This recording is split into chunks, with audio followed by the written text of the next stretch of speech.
It's 2:37 a.m. The only sound in the room is the soft, relentless ticking of the clock. But then, another sound joins it. A soft scraping, faint but rhythmic, like fingernails dragging slowly, deliberately, across a pane of glass.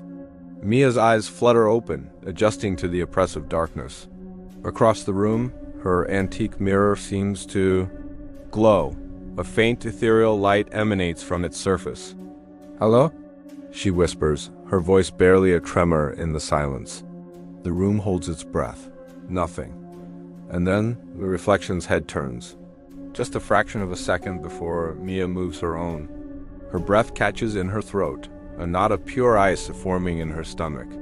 She forces herself to sit up, slowly, her eyes locked on the figure in the glass her figure, her own eyes staring back with an unnerving stillness. Suddenly, the bedside lamp flickers once, twice, and then plunges the room into absolute blackness. A strangled gasp escapes her lips. Seconds feel like hours. Then, just as abruptly, the light flickers back on. The mirror is normal again. The glow is gone.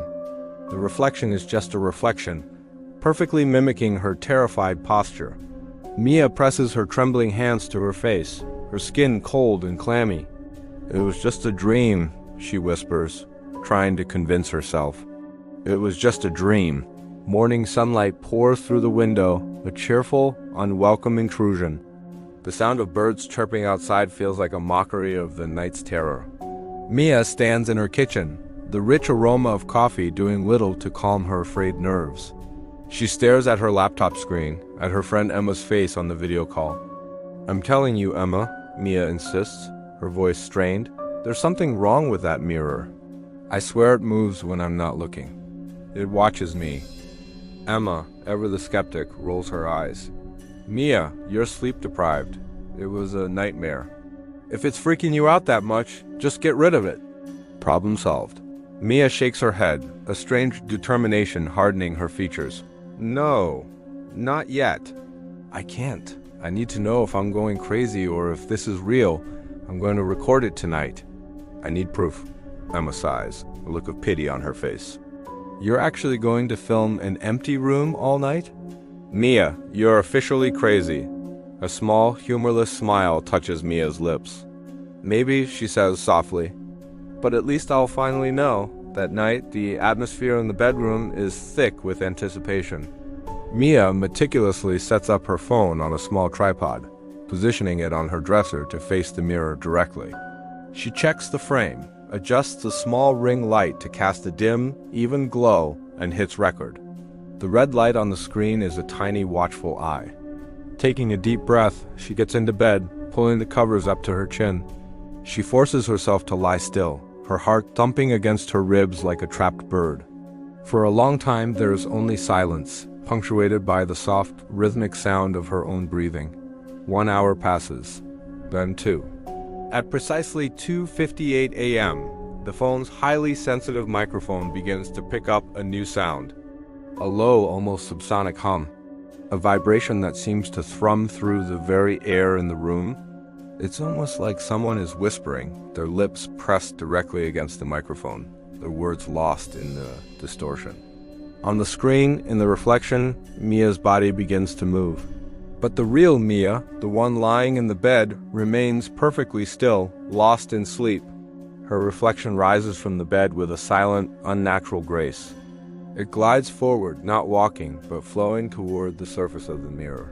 It gets closer and closer, until its face is just inches from the glass. The reflection's hand lifts slowly. Its fingers press against the mirror's surface, and the glass ripples, like the surface of a dark, still pond disturbed by a stone. The ripples spread outward, distorting the image, warping the reflection into something grotesque. Then a burst of digital noise. The screen fills with static. The recording abruptly ends. The next morning, Mia wakes up with a groggy headache. Her phone isn't on the tripod. It's on the floor by her bed, the screen dark. The battery is completely dead. A spike of adrenaline cuts through her sleepiness. She fumbles for the charger, her hands shaking as she plugs it in. As soon as it powers on, she navigates to her video gallery, her heart pounding. She finds the file from last night and taps play. Static. Just pure, hissing static. Her heart sinks. No, no, no, she mutters, scrubbing through the timeline. It's all the same, useless. Frustrated, she's about to delete it when her finger freezes. For a single fleeting moment, the static clears. A single frame is frozen on the screen. It's a clear image of her, sleeping peacefully in her bed. But she's not alone. Standing right beside the bed, shrouded in shadow, is a tall, dark shape. A figure that was not there when she went to sleep. Her blood runs cold.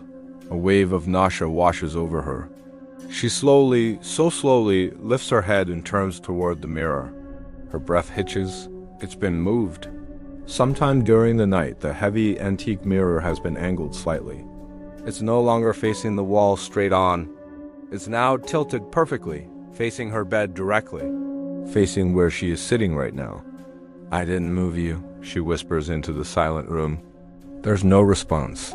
Just the unsettling feeling of being watched and a faint, almost imperceptible sound, like the air itself is sighing around her. Thanks for watching. If you're enjoying this story, don't forget to hit that like button and subscribe so you don't miss what happens next. See you in the next one.